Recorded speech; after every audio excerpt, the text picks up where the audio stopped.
So hello everyone, Swami Vivekananda AKR chemistry classes में आप सभी का स्वागत है। चलिए गाइस, अब जो हम डिस्कस करने वाले हैं वो है हमारा topic nuclear chemistry, radio active and nuclear chemistry. ठीक है ना, ये क्या है भाई? Nuclear chemistry and radio active chemistry बोल सकते हैं, या हम बोल सकते हैं इसको रेडियो एक्टिविटी या फिर radio activity and nuclear chemistry. ठीक है ना, तो अब हमारी जो यूनिट है वो radio active and nuclear chemistry start होने वाली है भाई।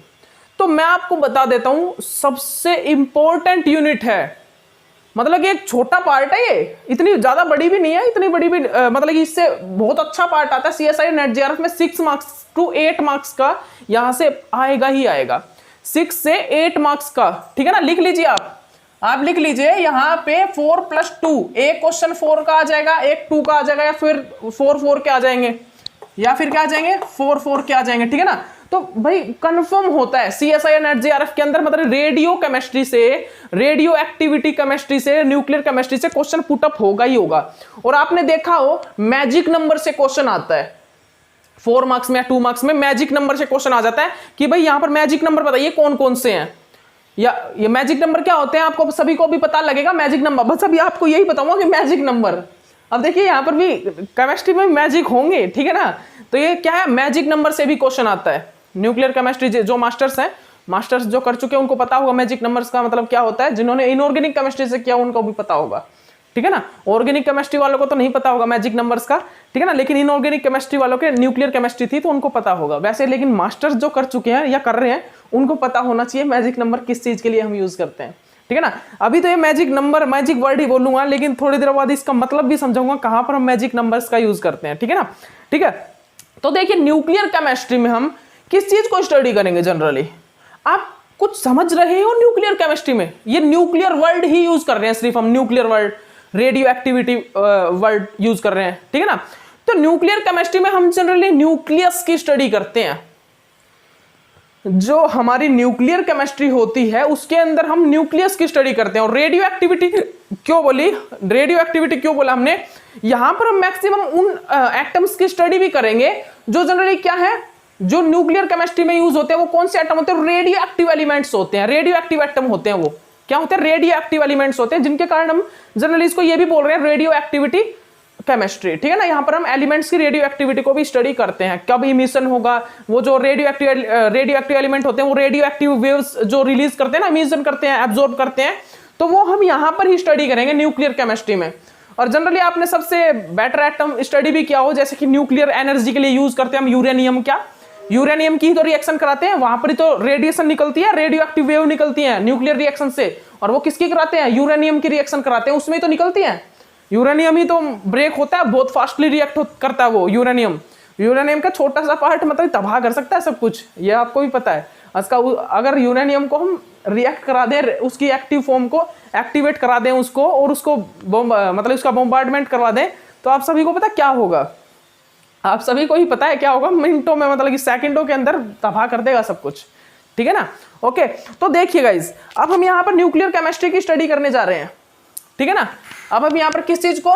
न्यूक्लियर केमिस्ट्री को स्टडी कर रहे हैं भाई। ठीक है ना, किस चीज को भाई?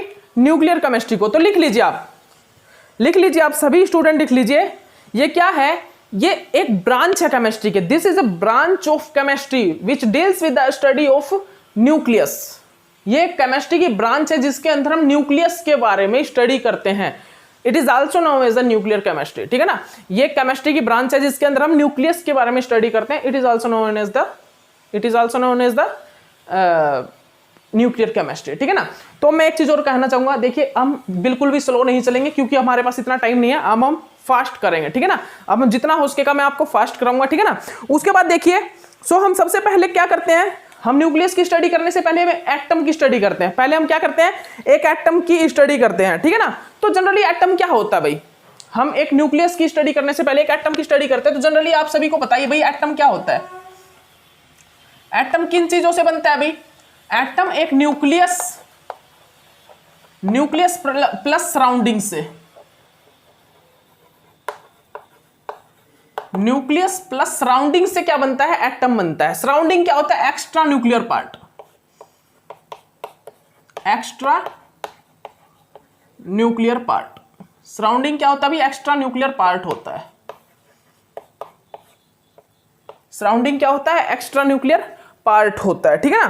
तो ये जो न्यूक्लियस होता है, न्यूक्लियस जल्दी लिख लीजिए आप, यहां पर ये जो न्यूक्लियस होता है ये किस चीज के लिए रिस्पॉन्सिबल होता है भाई, एटम के अंदर जो न्यूक्लियस होता है वो फिजिकल प्रॉपर्टी के लिए responsible for physical properties, physical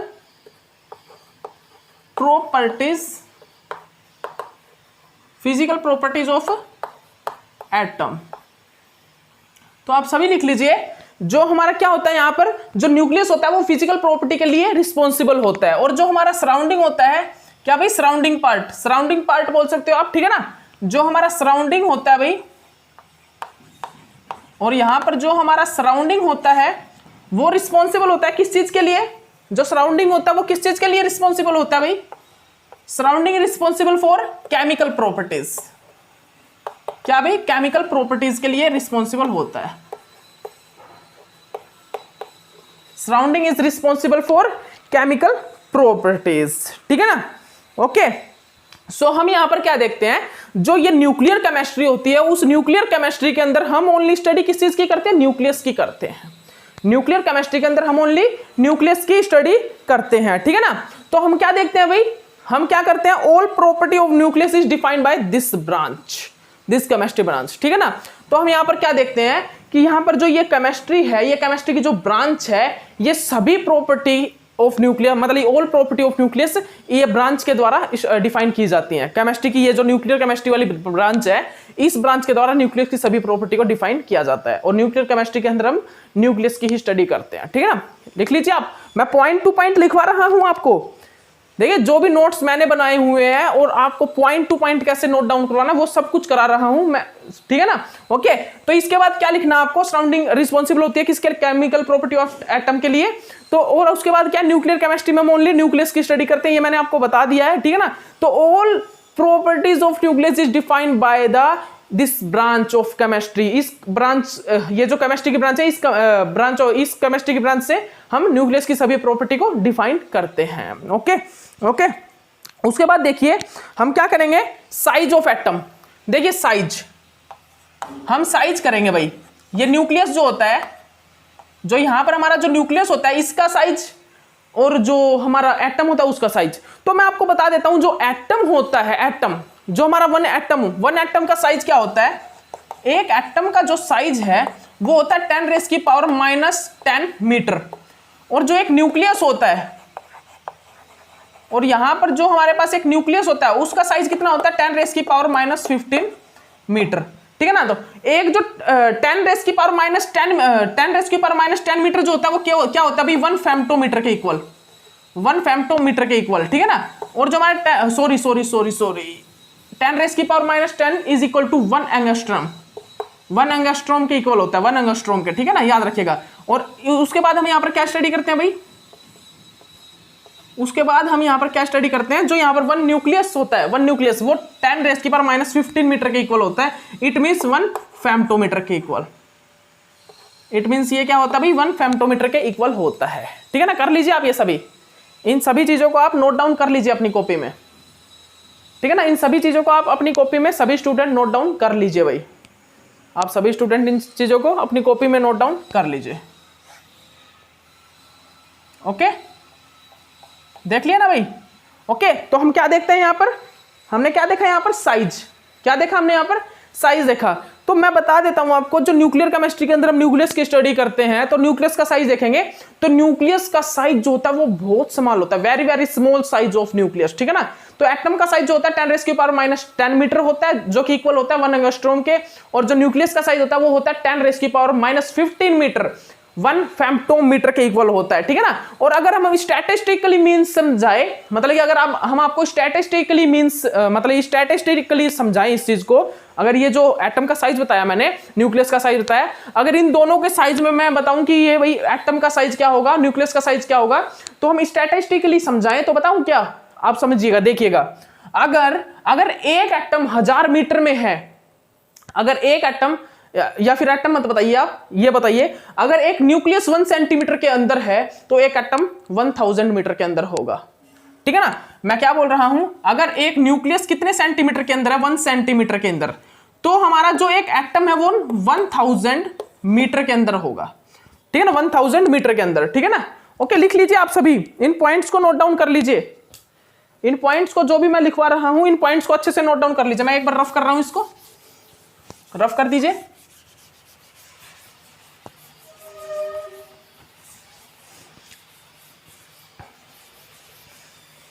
okay, तो क्या बोला भाई, साइज में क्या बता रहे हैं हम, स्टैटिस्टिकली अगर हम समझाएं कि स्टैटिस्टिकली अगर क्या होगा, किस टाइप से होगा एटम, ठीक है, तो वो समझिएगा।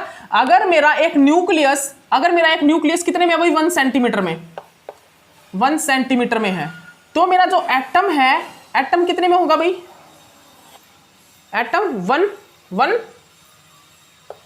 एटम क्या होगा, एटम का पूरा साइज क्या होगा, 1000 मीटर।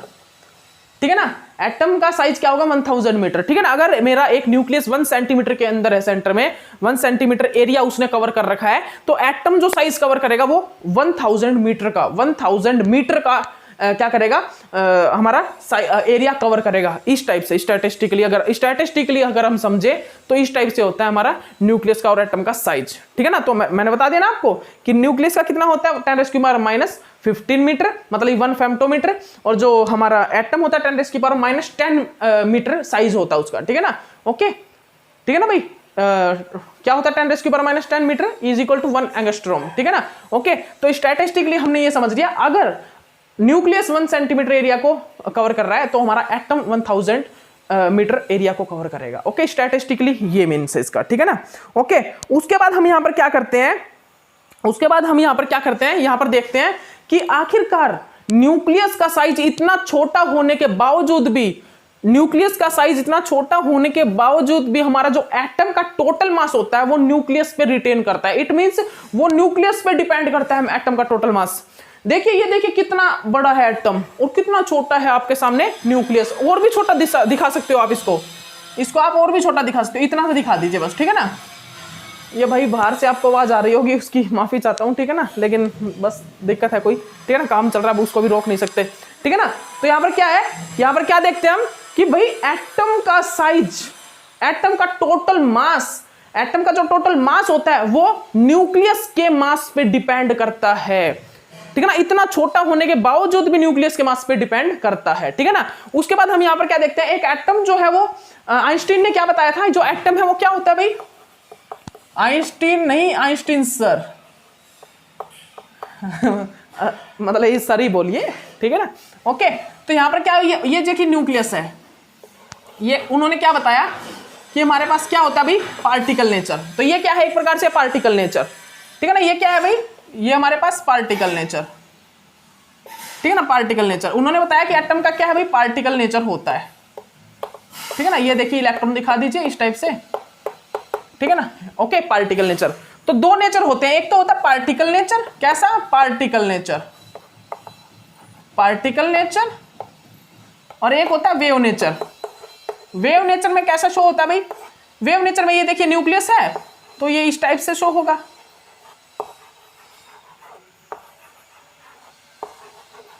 ये जो वेव नेचर में इस टाइप से, क्योंकि यहां पर क्या होगा, यहां पर जो इलेक्ट्रॉन है वो वेव नेचर को शो करेंगे, यहां पर जो इलेक्ट्रॉन होंगे वो वेव नेचर को शो करेंगे। और एटम में क्या होगा, भाई ये पार्टिकल नेचर को रिप्रेजेंट करेंगे। एटम में क्या होगा, ये पार्टिकल नेचर को रिप्रेजेंट कर रहे होंगे। ठीक है ना, देख लीजिए आप इस चीज को ध्यान से देख लीजिए।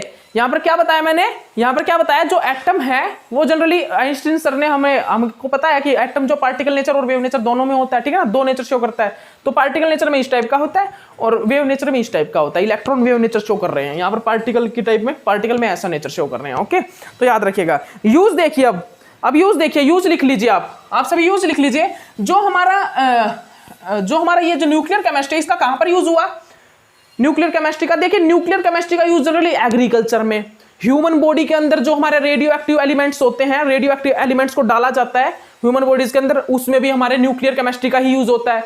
एटॉमिक वार, जो बड़ी बड़ी लड़ाइयां होती हैं, एटॉमिक बॉम्ब बनाने के लिए न्यूक्लियर केमिस्ट्री का यूज होता है। एटॉमिक बॉम्ब बनाने के लिए, एग्रीकल्चर में, ह्यूमन बॉडी के अंदर हमारे रेडियो एक्टिव एलिमेंट डालते हैं, उसमें भी हम न्यूक्लियर केमिस्ट्री का ही यूज करते हैं, ठीक है ना। जैसे कि हम एग्जांपल दे देते हैं आपको, एग्जांपल के साथ अगर हम समझाएं आपको, जैसे क्या होता है, आयोडीन हो गया, कोबाल्ट हो गया, एंड एक्सेट्रा आप लिख लीजिए, और भी हमारे रेडियो एक्टिव एलिमेंट्स होंगे, ठीक है ना।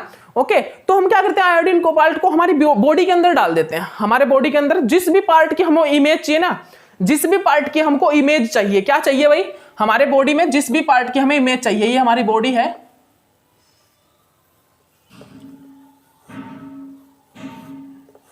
ठीक है ना, ठीक है ना, ये हमारी बॉडी है। इस बॉडी में हमें जिस भी पार्ट की इमेज चाहिए, जिस भी पार्ट की, उस पार्ट में हम क्या करते हैं, मेडिकली डालते हैं, ये मेडिकल इंस्ट्रूमेंट्स होते हैं, ठीक है ना, उनके थ्रू हम क्या करते हैं, आयोडीन और कोबाल्ट को डाल देते हैं, आयोडीन या कोबाल्ट को डाल देते हैं। अब ये क्या होते हैं, रेडियो एक्टिव एलिमेंट्स। अब ये रेडियो एक्टिव होने के कारण ये क्या करते हैं, रेज रिलीज करते हैं, इमिट करते हैं रेज को।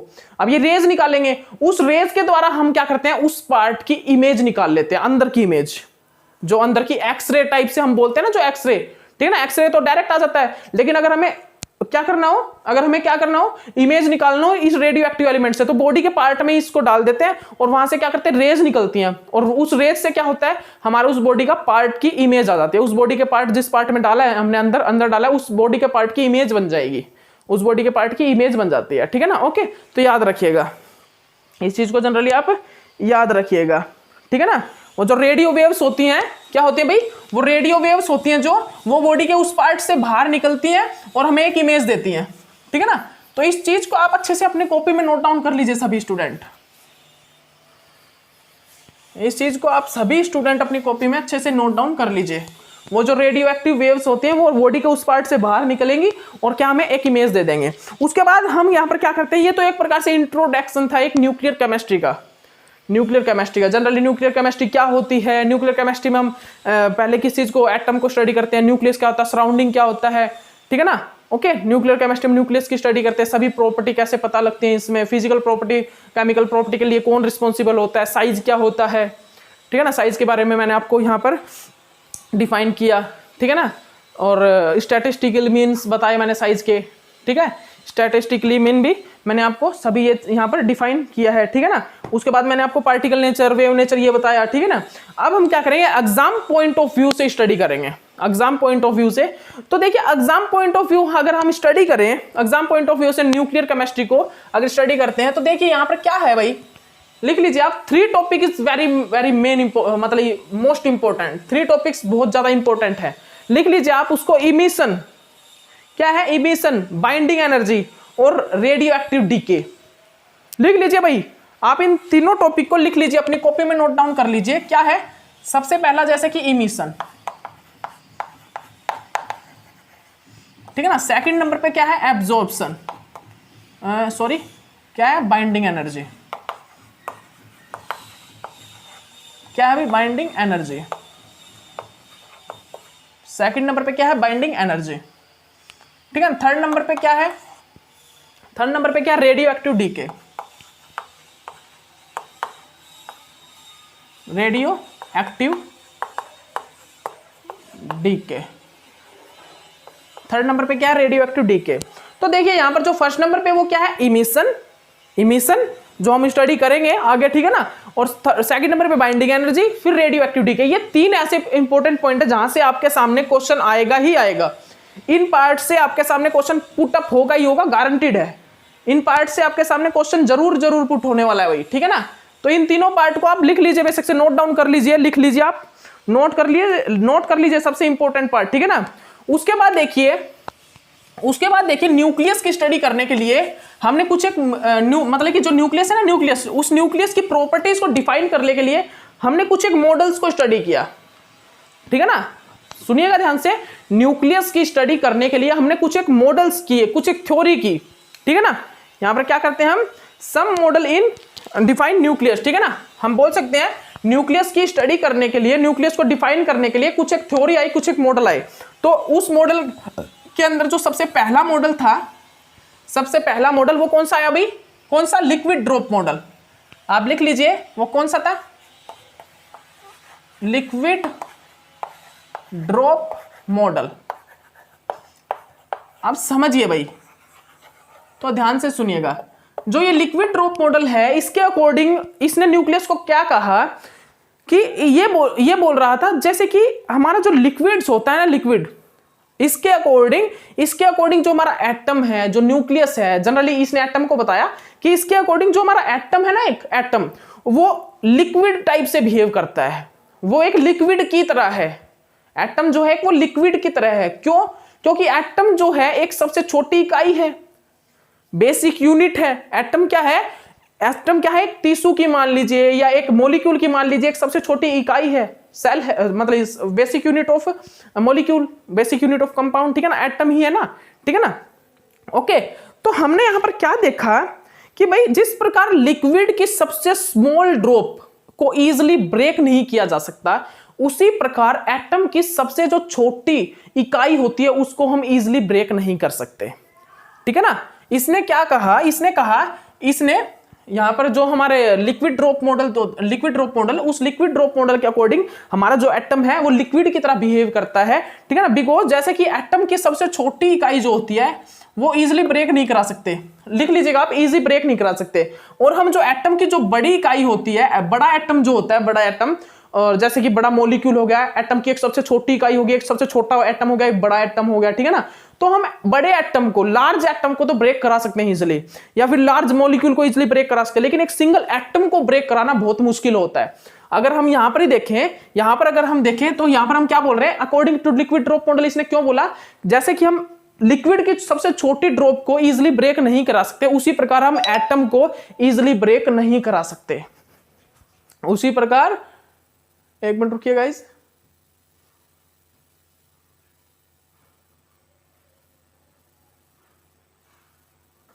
उसी प्रकार इसने क्या कहा?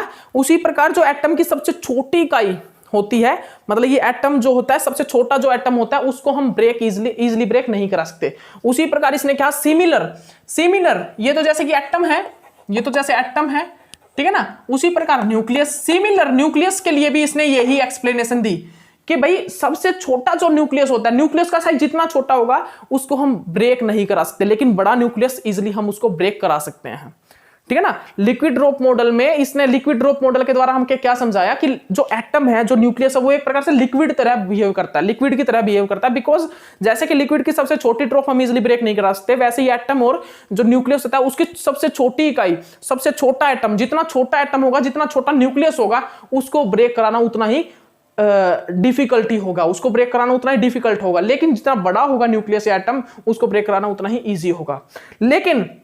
लेकिन लिक्विड ड्रॉप मॉडल के द्वारा हम लिक्विड ड्रॉप मॉडल के मतलब लिक्विड ड्रॉप मॉडल की हेल्प से हम कंप्लीट न्यूक्लियस की प्रॉपर्टीज को डिफाइन नहीं कर पाए, ठीक है ना। लेकिन यहां पर हमने क्या देखा? जो लिक्विड ड्रॉप मॉडल है, लिक्विड ड्रॉप मॉडल के द्वारा हम लिक्विड ड्रॉप मॉडल से हम कंप्लीट न्यूक्लियस की प्रॉपर्टी को डिफाइन नहीं कर पाए। इसी कारण यहां पर क्या आया? Second other process, other model आया, ठीक है ना। क्यों नहीं कर पाए? उसमें लिमिटेशन क्या आ गई? मतलब इस मॉडल के अकॉर्डिंग लिमिटेशन क्या आ गई?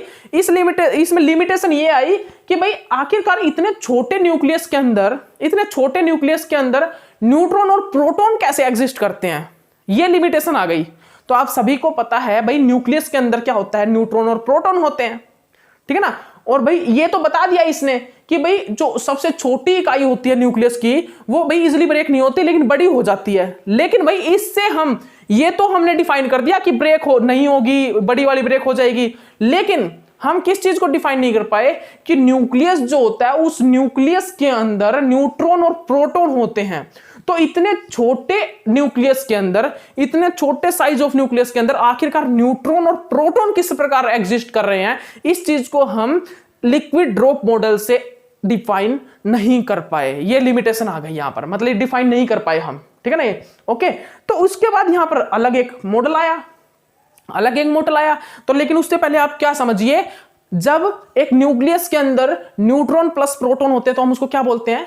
न्यूक्लियॉन्स, ठीक है ना भाई। ये देखिए, न्यूक्लियस,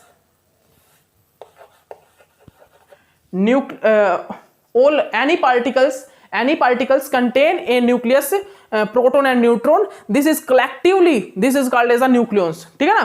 ये क्या बोल रहा है कि कोई भी पार्टिकल्स, अगर जैसे कि कुछ एक पार्टिकल्स होते हैं जो कि न्यूक्लियस कंटेन करके रखते हैं, और वो कौन से होते हैं, न्यूट्रॉन प्लस प्रोटॉन, एंड जो कलेक्ट हो जाते हैं वो कलेक्टिवली उनको हम क्या बोलते हैं, दोनों को ऐड करते हैं तो उनको हम क्या बोलते हैं, न्यूक्लियॉन्स। ये क्या बोलते हैं कि कुछ एक पार्टिकल होता है जो कि न्यूक्लियस कंटेन करके रखता है, ठीक है ना, और वो कौन से होते हैं, वो होते हैं न्यूट्रॉन प्रोटॉन, ठीक है ना। तो अगर हम न्यूट्रॉन और प्रोटॉन को कलेक्ट कर लें तो कलेक्टिवली हम उनको क्या बोलते हैं, न्यूक्लियस बोलते हैं। जैसे कि nucleus is equal to neutron plus proton, तो न्यूट्रॉन प्लस प्रोटॉन हो जाए तो हम इन दोनों को जनरली क्या बोलते हैं, हम इनको बोलते हैं न्यूक्लियॉन्स,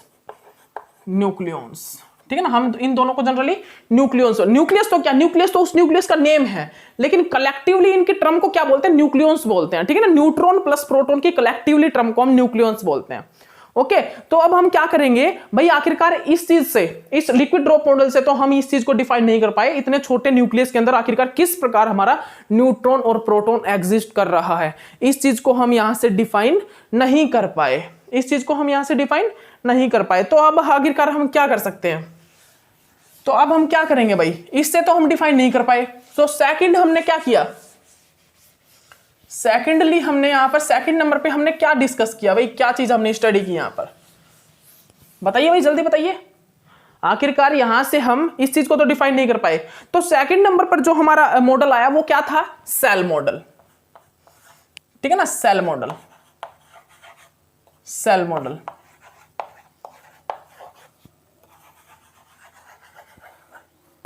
सेकंड नंबर पर जो हमारा मॉडल आया वो था सेल मॉडल, ठीक है ना, वो क्या था भाई, सेल मॉडल। तो सेल मॉडल ने हमें क्या बताया, सेल मॉडल हमें बता रहा था कि भाई जो हमारे इलेक्ट्रॉन है वो डिफरेंट एनर्जी लेवल पे रहते हैं। सेल मॉडल ने बताया जो हमारे इलेक्ट्रॉन हैं, जो एटम में जो इलेक्ट्रॉन होते हैं वो डिफरेंट एनर्जी लेवल पर प्रेजेंट होते हैं। सिमिलर हमें क्या पता लगा इसी से कि न्यूक्लियस जो होता है वो भी डिफरेंट एनर्जी लेवल पर प्रेजेंट होता है, और ये जो डिफरेंट एनर्जी लेवल है वो ही सेल होती है, ठीक है ना। जैसे कि क्या बताया सेल मॉडल ने, जो ये हमारा मान लीजिए ये एक एटम है, ये हमारा एक एटम है, और इस एटम के अंदर उन्होंने कहा कि यहां पर भाई हमारा जो ये तो न्यूक्लियस है, ठीक है ना, ये सेल है डिफरेंट, ठीक है ना। तो उन्होंने कहा कि जो हमारा एटम है उस एटम के अंदर जो हमारे सेल्स हैं, जो एटम के अंदर जो हमारी सेल्स हैं, उन डिफरेंट सेल के अंदर इलेक्ट्रॉन प्रेजेंट होते हैं। डिफरेंट सेल में क्या होता है भाई, इलेक्ट्रॉन प्रेजेंट होते हैं, ठीक है ना। उन्होंने ये कहा, उन्होंने यहां पर यह चीज कह दी भाई, ठीक है ना, ये चीज उन्होंने बताई हमको। ओके, ध्यान से सुनिएगा। उन्होंने क्या कहा, उन्होंने कहा कि हमारा जो एटम है उस एटम के अंदर डिफरेंट एनर्जी लेवल पर इलेक्ट्रॉन प्रेजेंट होते हैं। सिमिलर न्यूक्लियस भी डिफरेंट एनर्जी लेवल पर प्रेजेंट होते हैं, सिमिलर न्यूक्लियस भी डिफरेंट एनर्जी लेवल पर प्रेजेंट होता है। तो ये डिफरेंट एनर्जी लेवल आखिरकार क्या है, ये है एक सेल, ठीक है ना। तो ये डिफरेंट एनर्जी लेवल आप लिख लीजिए, डिफरेंट एनर्जी लेवल बस लिख लीजिए, क्या लिखूंगा, different energy level is equal to cell ही होती है। डिफरेंट एनर्जी लेवल जो ये है वो क्या होती है भाई, वो हमारी सेल ही है, ठीक है ना। उसके बाद आप पॉइंट लिख लीजिए, जो ये सेल मॉडल होता है ये हाईली अप्लीकेबल होता है किससे, हमारे लिक्विड ड्रॉप मॉडल से।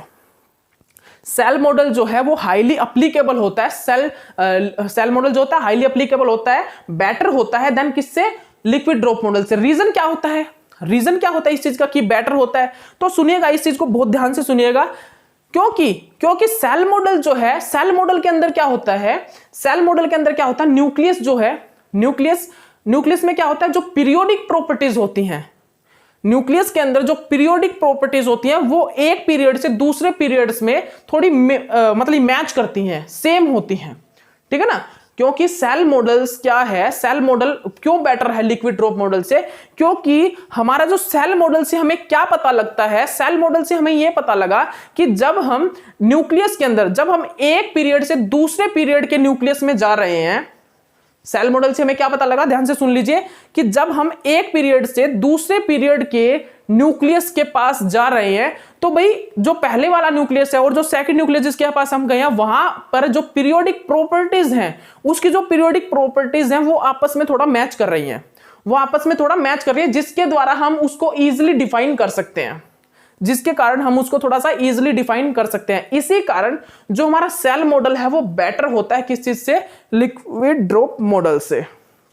ठीक है ना, इस चीज को आप अच्छे से लिख लीजिए, इस चीज को आप अच्छे से लिख लीजिए अपनी कॉपी में, ठीक है ना, ठीक है भाई, ओके, ठीक है भाई, लिख लीजिए आप इस चीज को। मैंने क्या कहा कि जो हमारे यहाँ पर जो सेल मॉडल है वो हाई एप्लीकेबल होता है देन लिक्विड ड्रॉप मॉडल से, बिकॉज सेल मॉडल ने हमें ये बताया कि जब हम सेल मॉडल ने हमें क्या बताया कि सेल मॉडल ने जनरली न्यूक्लियस की जो पीरियोडिक प्रॉपर्टी है उसको डिफाइन किया इजिली, ठीक है ना, सेल मॉडल ने न्यूक्लियस की पीरियोडिक प्रॉपर्टी को इजीली डिफाइन किया, बिकॉज जब हम एक पीरियड से दूसरे पीरियड के न्यूक्लियस के पास जा रहे थे तो वहां पर हमने देखा कि भाई इनकी जो प्रॉपर्टीज है ना, इन न्यूक्लियस की, इन एटम्स की, जो एक पीरियड से दूसरे पीरियड में हम जो जिन एटम्स के पास जा रहे हैं उन जो एटम्स की जो प्रॉपर्टीज है वो थोड़ी मैच कर रही हैं अकॉर्डिंग टू सेल मॉडल, ठीक है ना, जिसके कारण हम उनको इजीली डिफाइन कर सकते हैं, ठीक है ना, जिसके कारण हम उनको इजीली डिफाइन कर पा रहे हैं। इसी कारण हमने क्या किया, सेल मॉडल को ज्यादा प्रेफरेबल बनाया, ठीक है ना, सेल मॉडल को ज्यादा प्रेफर किया, ठीक है ना, so cell model is better than liquid drop model. उसके बाद इसने क्या किया, उसके बाद इसने बताया कि सिमिलर हमने क्या देखा, जब मैक्सिमम नंबर ऑफ न्यूक्लियस को भी हमने देखा, सिमिलर जब हम मैक्सिमम नंबर ऑफ न्यूक्लियस मतलब कि मैक्सिमम नंबर एटॉमिक नंबर पे गए, मतलब कि हम मैक्सिमम एटॉमिक नंबर पे गए, तो ये क्या बता रहा, जब हम मैक्सिमम नंबर ऑफ न्यूक्लियस पे गए, जब हम मैक्सिमम नंबर वाले न्यूक्लियस पे गए तो वहां पर भी सेल मॉडल के अकॉर्डिंग उनकी भी प्रॉपर्टीज जो है थोड़ी मैच कर रही थी, उनकी भी प्रॉपर्टीज मतलब कि इक्वल थी, ठीक है, थोड़ी थोड़ी सेम थी, जिसके कारण हम उनको भी इजिली डिफाइन कर पा रहे थे, उनको भी इजिली समझ पा रहे थे, ठीक है ना। सिमिलरली जब हम मैक्सिमम नंबर ऑफ न्यूक्लियस पे गए, मैक्सिमम नंबर वाले न्यूक्लियस पे गए, तो वहां पर भी उनकी जो पीरियोडिक प्रॉपर्टीज है थोड़ा थोड़ा सेम थी, मैच कर रही थी, जिसके कारण हम उनको इजीली स्टडी कर पा रहे थे। इसीलिए भी हमने सेल मॉडल को और ज्यादा प्रेफर किया। उसने क्यों किया, क्योंकि भाई देखिए ये तो हर एक न्यूक्लियस के लिए जनरली हमें इजीली हमें गाइड कर रहा है, इजीली हम हर एक न्यूक्लियस की स्टडी कर पा रहे हैं, क्योंकि यहां पर हम देख रहे हैं कि भी पीरियड टू पीरियड जब हम जा रहे हैं तो वहां पर प्रॉपर्टी थोड़ा मैच कर रही है, प्रॉपर्टी थोड़ा सेम है, जिसके कारण हम उसको इजिली स्टडी कर पा रहे हैं, ठीक है ना।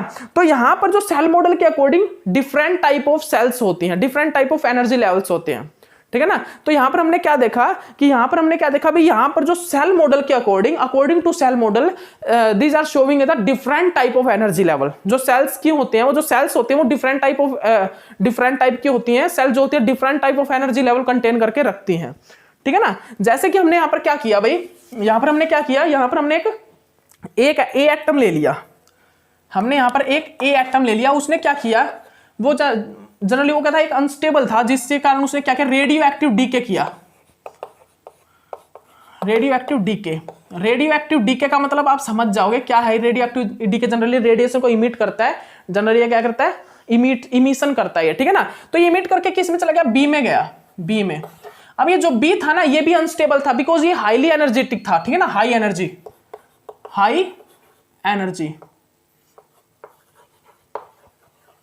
ये हाई एनर्जेटिक था, ठीक है ना। तो इसने क्या किया, ये सी में कन्वर्ट हो गया और इसने थोड़ी सी गामा रेज जो है ना वो रिलीज कर दी, गामा रेडिएशन, ठीक है ना, गामा रेडिएशन। तो इसी कारण ये क्या कहलाया भाई, ये इस टाइप के जनरली जो गामा रेडिएशन को रिलीज करती है क्या कहलाते हैं, रेडियो एक्टिव एलिमेंट्स, ठीक है ना। तो ये क्या है, ये एक प्रकार से रेडियो एक्टिव एलिमेंट्स ही है, ठीक है ना, ये एक रेडियो एक्टिव एलिमेंट है। तो ये हाई एनर्जी से क्या आ गया, लो एनर्जी पे, लो एनर्जी और स्टेबल। ये किस में आ गया भाई, हाई एनर्जी से लो एनर्जी पे आ गया, और ये स्टेबल में चेंज हो गया। ये हाई एनर्जी से लो एनर्जी पे चेंज होके स्टेबल फॉर्म में कन्वर्ट हो गया। हाई एनर्जी से ये किस चीज में चेंज हो गया भाई, लो एनर्जी में चेंज हो गया, और स्टेबल फॉर्म में इसमें ये क्या हो गया भाई, स्टेबल फॉर्म में कन्वर्ट हो गया। क्या हो गया, यहाँ पर ए रेडियो एक्टिव डीके करके बी में चेंज हो गया, हाई एनर्जेटिक फॉर्म में कन्वर्ट हो गया। उसके बाद इसने थोड़ी गामा रेडिएशन रिलीज की, ठीक है ना, और ये हाई एनर्जी से लो एनर्जी में चेंज हो गया, ठीक है ना। जिसके बाद ये क्या हो गया, ये स्टेबल फॉर्म इसने फॉर्म कर ले, ठीक है ना, इसने एक स्टेबल फॉर्म जनरेट कर ली, ठीक है ना। तो ये जनरली क्या है, इससे हमको क्या पता लग रहा है कि हमारे पास एक रेडियो एक्टिव एलिमेंट था जो कि हाईली थोड़ा सा अनस्टेबल था, जिसके कारण उसने क्या किया, उसने रेडियो एक्टिव डीके करके एक स्टेबल फॉर्म में चला गया। लेकिन वो क्या थी, वो जो स्टेबल फॉर्म थी वो जनरली हाईली एनर्जेटिक थी, जिसके कारण हम उसको स्टेबल नहीं बोल सकते, जिसके कारण हम बोल रहे हैं कि वो एक अनस्टेबल फॉर्म है, क्योंकि वो हाई एनर्जी लेवल पे है। इसीलिए उसने वो थोड़ा सा अपना गामा रेडिएशन को रिलीज करके सी फॉर्म में कन्वर्ट हो गया और लोअर एनर्जी में आ गया। लोअर एनर्जी में आने के बाद वो स्टेबल फॉर्म में कन्वर्ट हो गया। वो क्या बन गया भाई, स्टेबल फॉर्म में बन गया है, ठीक है ना। तो इससे हमने क्या देखा, इससे हमको क्या पता लग रहा है कि यहां पर न्यूक्लियस भी डिफरेंट एनर्जी लेवल को कंटेन करके रखते हैं। बिकॉज देखिए, एक न्यूक्लियस हाई एनर्जी लेवल पे है, फिर उसके बाद ये इसने अपनी रेडिएशन को इमिट किया और वो लोअर एनर्जी लेवल पे आ गया। इट मींस न्यूक्लियस भी डिफरेंट एनर्जी लेवल पे रहते हैं। तो ये भी कंफर्म हो गया, ठीक है ना। तो अकॉर्डिंग टू सेल मॉडल हमें यह भी पता लग गया कि न्यूक्लियस भी डिफरेंट एनर्जी लेवल पे प्रेजेंट होते हैं, ठीक है ना। न्यूक्लियस के भी एनर्जी लेवल होते हैं भाई। एक न्यूक्लियस है इतने एनर्जी का तो ये इस सेल में रहेगा, इस एनर्जी लेवल पे रहेगा। एक न्यूक्लियस इतने एनर्जी का है तो ये इस सेल में रहेगा, इस सेल तक ये मेंटेन रहेगा, स्टेबल रहेगा, ठीक है ना। ओके, तो ये हमें सेल मॉडल से न्यूक्लियस के एनर्जी लेवल का भी पता लग गया। तो हमने सेल मॉडल में क्या किया कि भाई इलेक्ट्रॉन होते हैं डिफरेंट एनर्जी लेवल पे रहते हैं, सिमिलरली न्यूक्लियस भी डिफरेंट एनर्जी लेवल पे रहते हैं। हमने ये स्टडी कर लिया, ठीक है ना। उसके बाद हमने ये बताया कि आखिरकार सेल मॉडल क्यों बेटर है लिक्विड ड्रॉप मॉडल से, ये हमें पता लग गया क्योंकि पीरियोडिक प्रॉपर्टी को रिप्रेजेंट करता है, वो हमें न्यूक्लियस की स्टडी डिफाइन करता है आसानी से हम उसको रीड कर पाते हैं। बिकॉज जब हम एक पीरियड से दूसरे पीरियड में जाते हैं न्यूक्लियस के पास, एटम के पास, तो वहां पर पीरियोडिक प्रॉपर्टीज सेम मिलती हैं, जिसके कारण हम उसको इजिली स्टडी कर सकते हैं, ठीक है ना। जिसके कारण हम उसको इजिली स्टडी कर सकते हैं, उसकी प्रॉपर्टीज को इजिली डिफाइन कर सकते हैं। इजिली उसकी प्रॉपर्टीज जो होती हैं, उसकी प्रॉपर्टीज को हम इजिली डिफाइन कर पाते हैं, ठीक है ना। तो इस चीज को आप अच्छे से नोट डाउन कर लीजिए, जिसके कारण हम यहां पर क्या करते हैं, हम उसकी जो प्रॉपर्टीज होती हैं उन प्रॉपर्टीज को हम इजिली डिफाइन कर सकते हैं, ठीक है ना। उसके बाद हमने सिमिलरली यहां पर एक देखा कि मैक्सिमम नंबर ऑफ न्यूक्लियस पे जाएंगे तो वहां पर भी पीरियोडिक प्रॉपर्टी सेम ही मिलती है, जिसके कारण हम उनको भी डिफाइन कर सकते हैं easily. So according to shell model हमने ये देखा कि हम पीरियोडिक प्रॉपर्टीज को, एटम्स को, न्यूक्लियस को इजिली डिफाइन कर पा रहे हैं। तो सेल मॉडल इसी कारण लिक्विड ड्रॉप मॉडल से बेटर है, ठीक है ना। ओके, फिर हमने एग्जांपल भी दिया न्यूक्लियर एनर्जी लेवल, जो न्यूक्लियस के होते हैं वो डिफरेंट एनर्जी लेवल है, तो उसके लिए हमने एग्जांपल भी दिखा दिया आपको कि भाई यहाँ पर हायर एनर्जी है, यहाँ पर lower energy. It means nucleus भी डिफरेंट एनर्जी लेवल पर रहते हैं। तो अकॉर्डिंग टू सेल मॉडल हमें ये चीज भी पता लग गई, ठीक है ना। ओके, तो ये देख लीजिए। ओके, देन हमने न्यूक्लियस को न्यूक्लियस में क्या किया, न्यूक्लियस में आगे स्टडी को इंक्रीज किया, ठीक है ना। ये इतना कर लिया भाई, इतना कर लिया। उसके बाद हम न्यूक्लियस में आगे की स्टडी करते हैं। देखिए, उसके बाद हमने नेक्स्ट जो न्यूक्लियस में है, न्यूक्लियर केमिस्ट्री में आगे की स्टडी करना स्टार्ट किया। तो उसमें हमने क्या देखा, देखिएगा, एक मिनट रुके, टाइम देख लेते हैं, ठीक है भाई। इसके बाद हमने यहां पर क्या किया, न्यूक्लियस में भाई हमने आगे की स्टडी स्टार्ट की, ठीक है ना भाई। देखिए, तो हमने न्यूक्लियस में क्या देखा, जनरली स्टेबिलिटी को चेक किया। हमने न्यूक्लियस में क्या किया, जनरली हमने स्टेबिलिटी ऑफ न्यूक्लियस को स्टार्ट किया। सो ठीक है ना, न्यूक्लियस में रेडियो केमिस्ट्री में सेल मॉडल पढ़ लिया। सबसे पहले लिक्विड ड्रॉप मॉडल से हमने डिफाइन किया न्यूक्लियस की प्रॉपर्टी ऑफ सेल मॉडल से। फिर उसके बाद हमने नेक्स्ट पॉइंट क्या किया, नेक्स्ट पॉइंट हमने देखा भाई, नेक्स्ट पॉइंट क्या था, स्टेबिलिटी।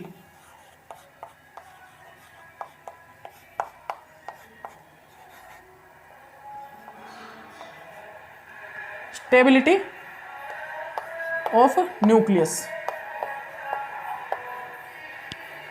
नेक्स्ट पॉइंट हमने क्या किया भाई, स्टेबिलिटी ऑफ न्यूक्लियस। ध्यान से देख लीजिए, यहां पर जो नेक्स्ट पॉइंट है वो हमने स्टेबिलिटी ऑफ न्यूक्लियस डिफाइन किया, ठीक है ना। क्या, स्टेबिलिटी ऑफ न्यूक्लियस, ठीक है ना। तो ध्यान से देख लीजिए, तो सुनिएगा ध्यान से। जो यहां पर जो हमारा स्टेबिलिटी ऑफ न्यूक्लियस है, उसमें हमने क्या देखा कि भाई सबसे पहला पॉइंट हमने देखा even number of atomic number. Even number of atomic number वाले जो एलिमेंट थे, जो एटम्स थे, जो न्यूक्लियस थे, वो ज्यादा स्टेबल थे than odd number of atomic number से। सबसे पहला पॉइंट क्या था हमारा, even number of atomic number, even number of atomic number, atoms, elements, या फिर आप लिख लीजिए nucleus is more stable than odd number atomic number, atoms and nucleus, ठीक है ना। तो ये क्या बोल रहा है, ये बोल रहा है जो इवन नंबर कंटेनिंग जो एटॉमिक नंबर थे, एटम्स थे, इवन नंबर कंटेनिंग जो एटम्स थे, जो हमारे न्यूक्लियस थे, वो ज्यादा स्टेबल थे than odd number atomic number, atoms and nucleus से, ठीक है ना। तो आप लिख लीजिए even number atomic even atomic number atoms is more stable than odd atomic number atoms. ठीक है ना। तो आप इस चीज को, इस पॉइंट को आप लिख लीजिए, इन पॉइंट्स को आप जल्दी से अपनी कॉपी में नोट डाउन कर लीजिए भाई। जल्दी से आप सभी स्टूडेंट इन पॉइंट्स को अपनी कॉपी में नोट डाउन कर लीजिए। Even number of atomic number atoms and nucleus is more stable than odd number of atomic number atoms and nucleus. ठीक है ना। ओके, ये लिख लीजिए आप जल्दी से सभी स्टूडेंट इन चीजों को लिख लीजिए। ओके, अब सेकंड पॉइंट ये आया, जनरली सेकंड पॉइंट में लिख लीजिए वो बेशक से आप, ठीक है ना, उसको सेकंड पॉइंट में लिख लीजिए बेशक से आप। तो सेकंड पॉइंट में आप लिख लीजिए कि हमने सेकंड पॉइंट में यहां पर क्या देखा, जो even number atomic number atoms थे या जो एलिमेंट्स थे या जो न्यूक्लियस थे वो जनरली क्या थे भाई, उनके हमने आइसोटोप्स चेक किए, आइसोटोप्स। तो उनको जो मिनिमम नंबर ऑफ आइसोटोप्स थे नेचर के अंदर जो मिनिमम नंबर ऑफ आइसोटोप्स थे वो तो थे 3, और मैक्सिमम कितने भी हो सकते हैं इवन नंबर वाले के। ठीक है, जिसके कारण वो ज्यादा स्टेबल थे, हाई स्टेबल थे। ठीक है ना। लेकिन जो ओड नंबर वाले, odd number atomic number atoms elements या न्यूक्लियस थे जो, उनके मैक्सिमम नंबर या आइसोटोप्स कितने थे, 2 थे। ठीक है ना। इसको लिख लीजिए आप, isotopes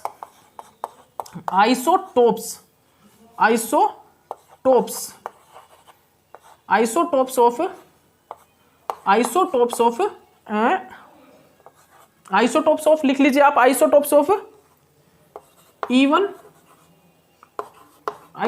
even number atomic number atoms is high. ठीक है ना। आप लिख लीजिए isotopes of even number atomic number atoms is high, like minimum तो कितने होंगे, मिनिमम तो 3 एंड सो ऑन। ठीक है ना। 3 से कहीं मतलब मिनिमम तो 3 होंगे और उसके आगे मतलब कितने भी हो सकते हैं। उसके बाद हमने यहां पर क्या देखा, आइसोटोप्स ऑफ ओड नंबर में क्या देखा, ओड नंबर में हमने क्या देखा, ओड नंबर में भाई कितने होंगे, जो क्या होंगे भाई, लो। ओड नंबर में जो atomic number is low.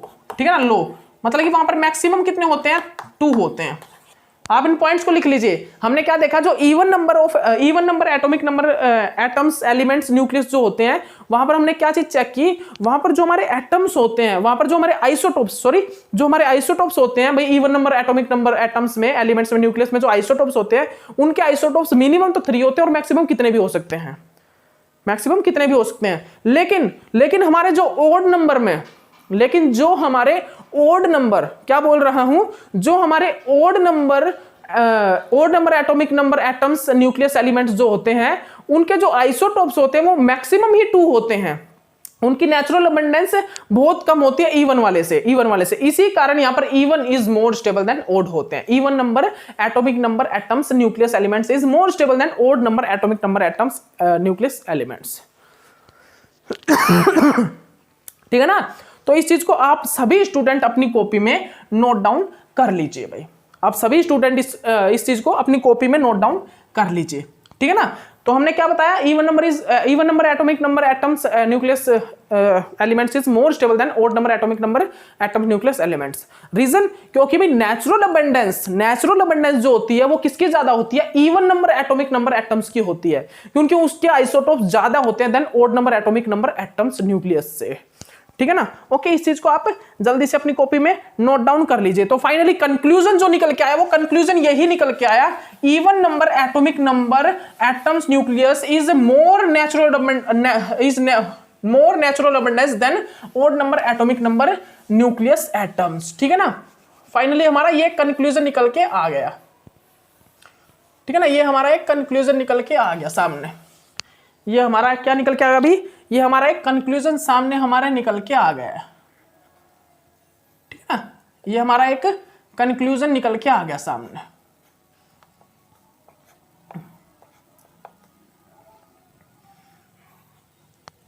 Okay, ये हमारा एक कंक्लूजन सामने हमारे निकल के आ गया है। ठीक है ना। ये हमारे सामने एक क्या कंक्लूजन निकल के आ गया भाई।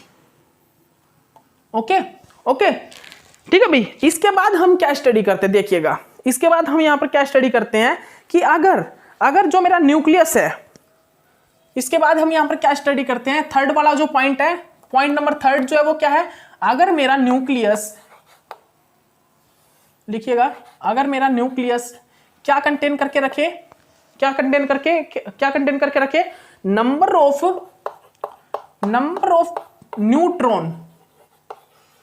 Neutron and number of proton, क्या कंटेन करके रखे भाई, इवन नंबर, क्या भाई, इवन नंबर, क्या कंटेन करके रखे, इवन नंबर में, ठीक है ना। यहां पर मैं क्या बोल रहा हूं, ध्यान से सुनिएगा, जो मेरा न्यूक्लियस है, जो हमारा न्यूक्लियस है, अगर वो न्यूक्लियस इवन नंबर में न्यूट्रॉन प्लस प्रोटॉन कंटेन करके रखता है तो वो क्या करता है, स्टेबिलिटी इंक्रीज करता है, ठीक है ना। इवन नंबर में हो तो क्या होगा, इंक्रीज स्टेबिलिटी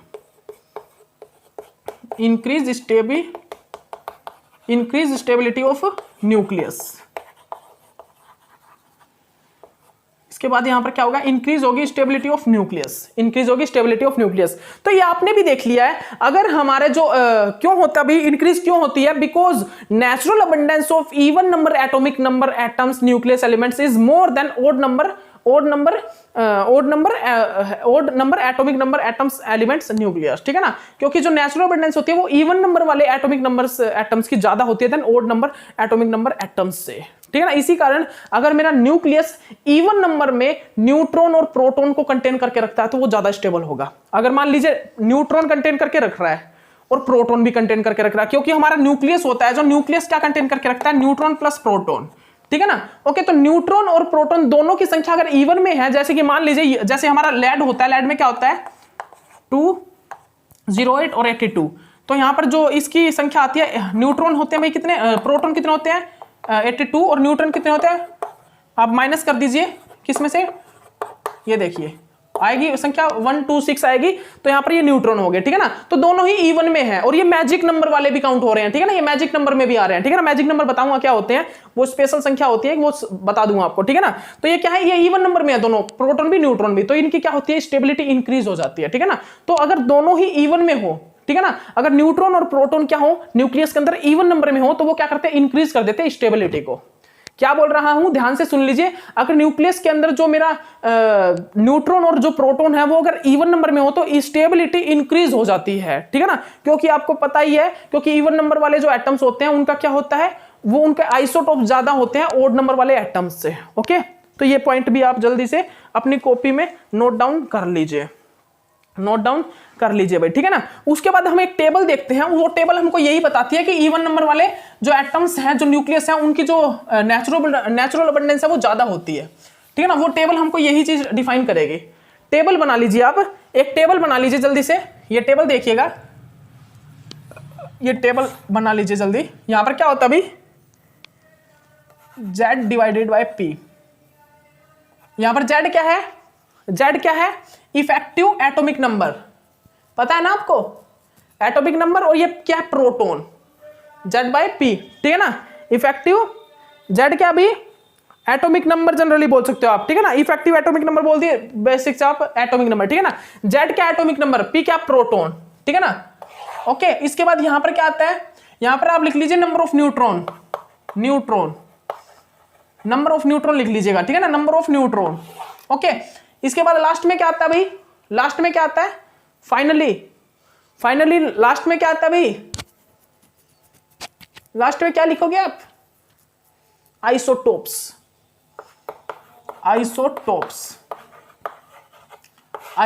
ठीक है ना।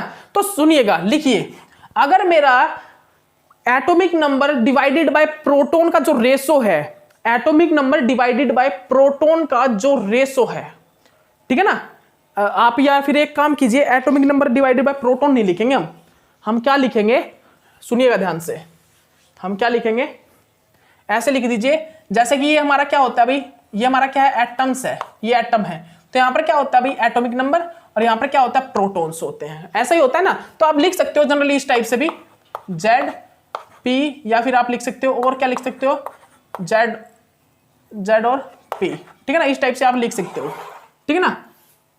तो हम जैसे कि हमने लैड में दिखाया आपको, लैड में एक तो एटॉमिक नंबर था 208 और एक नीचे वाला 82 क्या था, प्रोटॉन्स का नंबर था, ठीक है ना।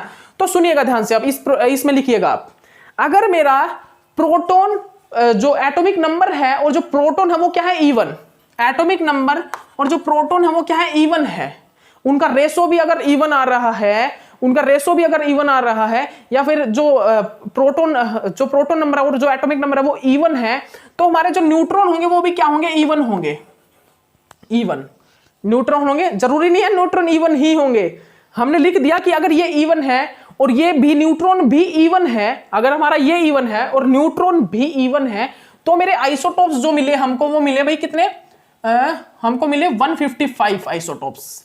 कितने, 155 आइसोटोप्स मिले। अगर हमारे न्यूट्रॉन भी क्या है, इवन, और हमारे जो एटॉमिक नंबर और जो प्रोटॉन का रेशो वो भी इवन है, ठीक है ना। एटॉमिक नंबर और प्रोटॉन का जो रेशो वो भी इवन है, और जो हमारा क्या भाई न्यूट्रॉन है वो भी इवन है, ठीक है ना। तो हमारे कितने मिले भाई आइसोटोप्स, हमें आइसोटोप्स मिले कितने, हमें कितने मिले भाई 155। और अगर हमारा क्या है, इवन है, ये तो इवन है, ठीक है ना, प्रोटॉन डिवाइडेड बाय जो प्रोटॉन एटॉमिक नंबर और प्रोटॉन का जो रेशो वो इवन है, और ये क्या है, न्यूट्रॉन ओड आ रहे हैं। ये इवन है लेकिन न्यूट्रॉन ओड आ रहे हैं, तो हमारे जो हमको क्या मिले, तो हमें जो कितने मिले भाई 55 आइसोटोप्स हमें मिले, ठीक है ना। एक मिनट रुकिएगा, इसका 164 है, सॉरी गाइस 164, ठीक है ना, 164 आइसोटोप्स मिले हमें। इसको कट कर लेना, 155 ये थे, ठीक है ना, ये 155 नहीं थे, ये 164 थे, ठीक है ना। तो हमने क्या देखा, जब हमारा एटॉमिक नंबर और प्रोटॉन का जो रेशो है, या फिर एटॉमिक नंबर और जो प्रोटॉन का नंबर है वो क्या है, इवन है, वो इवन है, और हमारे न्यूट्रॉन भी इवन है, तो हमने क्या देखा, जो आइसोटोप्स है वो 164 हमें मिले नेचर के अंदर हमें 164 आइसोटोप्स मिले। और जब हमारा प्रोटॉन और जो एटॉमिक नंबर का रेशो है, या फिर उनका नंबर लिख लीजिए, वो क्या है, इवन है, और न्यूट्रॉन ओड नंबर में है, न्यूट्रॉन क्या है, ओड, तो हमारे जो हमें क्या मिला भाई, तो हमें जो आइसोटोप्स मिले वो 55 मिले। लेकिन जो जो एटॉमिक नंबर और जो प्रोटॉन का रेशो वो क्या है, ओड है, ओड, और जो न्यूट्रॉन है वो क्या है, इवन, तो हमें जो आइसोटोप्स मिले वो क्या मिले 50, ठीक है ना। और अगर मेरा ये क्या है, ओड है, ये क्या है, एटॉमिक नंबर और जो प्रोटॉन का रेशो वो ओड है, और ये भी क्या है, ओड, ठीक है ना। तो जो हमें मिले वो कितने थे भाई, वो हमारे 4 से 5 आइसोटोप्स, ठीक है ना, 4 से 5 आइसोटोप्स, ठीक है ना। आप 4 ही लिख लीजिएगा, मैक्सिमम तो 4 ही आइसोटोप्स मिलते हैं इसमें, ठीक है ना। 4 आइसोटोप्स तक हमें यहाँ पर मिल गए, ठीक है ना। कितने मिल गए भी, 4 आइसोटोप्स हमें यहाँ पर मिले, ठीक है ना। तो देखिए ये टेबल हमको क्या बता रही है, ये टेबल बता रही है कि जो हमारे इवन नंबर एटॉमिक नंबर वाले जो एटम्स हैं, या जिनका न्यूट्रॉन और जो प्रोटॉन इवन नंबर में है, वो क्या होते हैं, उनका आइसोटोप सबसे ज्यादा हमें मिलता है नेचर के अंदर। तो इन्होंने बताया जो इवन नंबर वाले जो एटॉमिक नंबर्स होते हैं, जो इवन नंबर एटॉमिक नंबर वाले जो एटम्स होते हैं, न्यूक्लियस जो होते हैं, ठीक है ना, वो क्या होते हैं भाई, उनका नेचुरल अबंडेंस सबसे ज्यादा होता है। इस टेबल ने हमें ये बता दिया, देख लीजिए यहाँ पर प्रोटॉन और एटॉमिक नंबर क्या है, इवन, न्यूट्रॉन भी इवन, तो उसके आइसोटोप्स 164 हैं। लेकिन प्रोटॉन और एटॉमिक नंबर क्या है, एटॉमिक नंबर और जो प्रोटॉन है वो इवन है, लेकिन न्यूट्रॉन इवन नहीं है, वो ओड है, तो हमारा आइसोटोप्स 55 मिल रहे हैं। लेकिन हमारा प्रोटॉन और एटॉमिक नंबर क्या है भाई, ये हमारा ओड है, न्यूट्रॉन इवन है, तो हमें 50 आइसोटोप्स मिले। उसके बाद ये दोनों ही ओड है, जहां पर वहां पर हमें 4 ही आइसोटोप्स मिले। इसका मतलब हमें ये चीज कंफर्म हो गई या इस टेबल से कि भाई, अगर एक मिनट रुकिएगा गाइस, इसका मतलब इस टेबल से हमें क्या कंफर्म हो गया भाई, इस टेबल से हमको ये चीज कंफर्म हो गई है, अगर हमारा जो एटॉमिक नंबर है प्रोटॉन का, एटॉमिक नंबर ऑफ एटम और जो प्रोटॉन के नंबर हैं, न्यूट्रॉन के नंबर है, वो अगर इवन होंगे, अगर एटॉमिक नंबर और प्रोटॉन का जो रेशो है वो, और जो न्यूट्रॉन है उसका नंबर, वो दोनों इवन होंगे, तो मेरे आइसोटोप्स नेचर के अंदर सबसे ज्यादा होंगे, उसकी नेचुरल अबंडेंस सबसे ज्यादा होगी। ये चीज हमें पता लग गया, ठीक है ना। तो लिख लीजिएगा इस चीज को कि natural abundance of the even number atomic number atoms nucleus is more than odd number atomic number atoms and nucleus, ठीक है ना। तो इस टेबल से हमको ये चीज भी कंफर्म हो गया, जैसे कि इसमें दिखा रहा है एटॉमिक नंबर एंड प्रोटॉन का रेशो इवन, न्यूट्रॉन इवन, तो 164, और एटॉमिक नंबर और प्रोटॉन हमारा इवन लेकिन न्यूट्रॉन ओड, तो 55 आइसोटोप्स। और अगर हमारा एटॉमिक नंबर और प्रोटॉन ओड, ठीक है ना, और ये न्यूट्रॉन इवन, तो 50, और दोनों ही ओड है, तो 4 आइसोटोप्स, ठीक है ना। तो इस टेबल से हमें नेचुरल अबंडेंस का भी पता लग गया। ओके, तो ये कर लीजिए आप सभी, अपनी कॉपी में इस चीज को नोट डाउन कर लीजिए। उसके बाद हम यहाँ पर क्या करेंगे, उसके बाद हमारा नेक्स्ट पॉइंट क्या है, उसके बाद हमारा जो नेक्स्ट पॉइंट है ये नेचुरल अबंडेंस का हो गया। इसके बाद हमारा नेक्स्ट पॉइंट क्या है भाई, स्टेबिलिटी में ही है, वो भी स्टेबिलिटी का ही पॉइंट है, वो क्या है, वो क्या है भाई, pairing of nucleus, pairing of nucleus, ठीक है ना। तो भाई स्टेबिलिटी ऑफ न्यूक्लियस के लिए हमने सबसे पहले क्या किया, सेल मॉडल कर लिए, लिक्विड ड्रॉप मॉडल और सेल मॉडल कर लिया। उसके बाद हमने नेक्स्ट पॉइंट क्या किया, स्टेबिलिटी ऑफ न्यूक्लियस। तो स्टेबिलिटी ऑफ न्यूक्लियस हमने क्या कर लिया, इवन नंबर और ऑड नंबर के बारे में पढ़ लिया हमने, नेचुरल रिडंडेंस को पढ़ लिया कि नेचुरल रिडंडेंस इवन वाला की सबसे ज्यादा होती है नेचर के अंदर, क्योंकि उसके आइसोटोप ज्यादा पाए जाते हैं। उसके बाद हमारा जो पॉइंट है वो है pairing of nucleus, pairing of nucleus, ठीक है ना। उसके बाद आप लिख लीजिएगा सेकंड नंबर पे क्या पॉइंट स्टडी करते हैं हम, pairing, pairing of nucleus. Second number पर हम क्या स्टडी करते हैं भाई,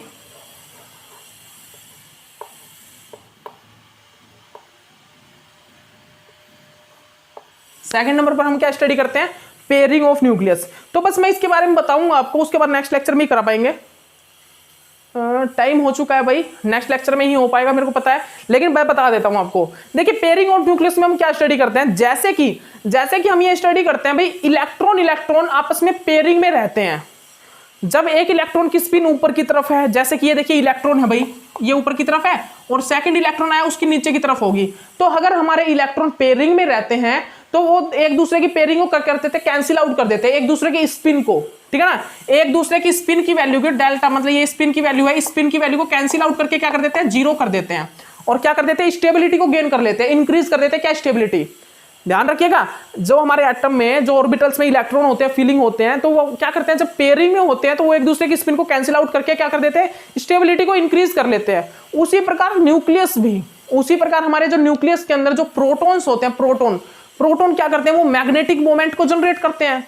इलेक्ट्रॉन तो स्पिन को जनरेट करते हैं, जो प्रोटॉन होते हैं वो मैग्नेटिक मोमेंट को जनरेट करते हैं। तो वो क्या करते हैं, एक जो प्रोटॉन होगा उसकी स्पिन ऊपर की तरफ होगी और वो ऊपर की तरफ मैग्नेटिक मोमेंट को जनरेट करेगा। सेकंड जो प्रोटॉन होगा वो नीचे की तरफ स्पिन होगी, मतलब उसका फेस नीचे की तरफ होगा, तो वो भी क्या करेगा, मैग्नेटिक मोमेंट को जनरेट करेगा।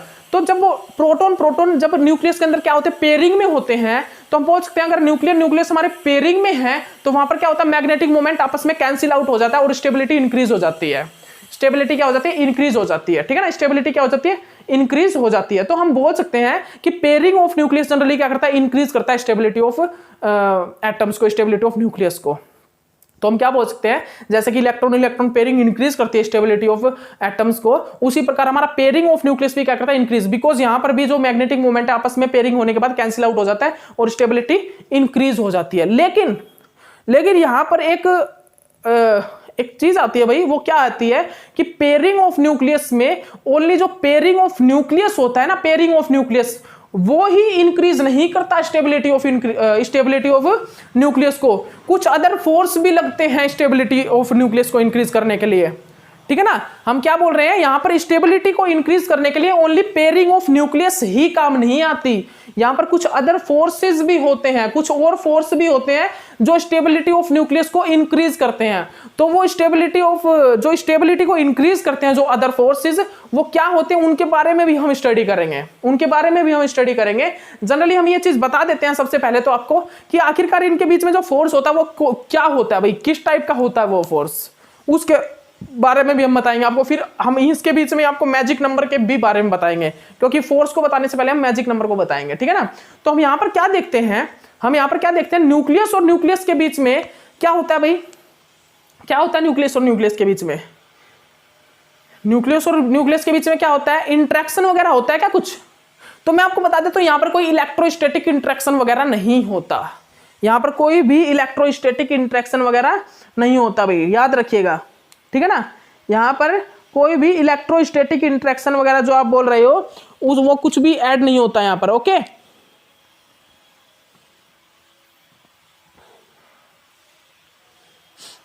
एक मिनट रुकिए गाइस,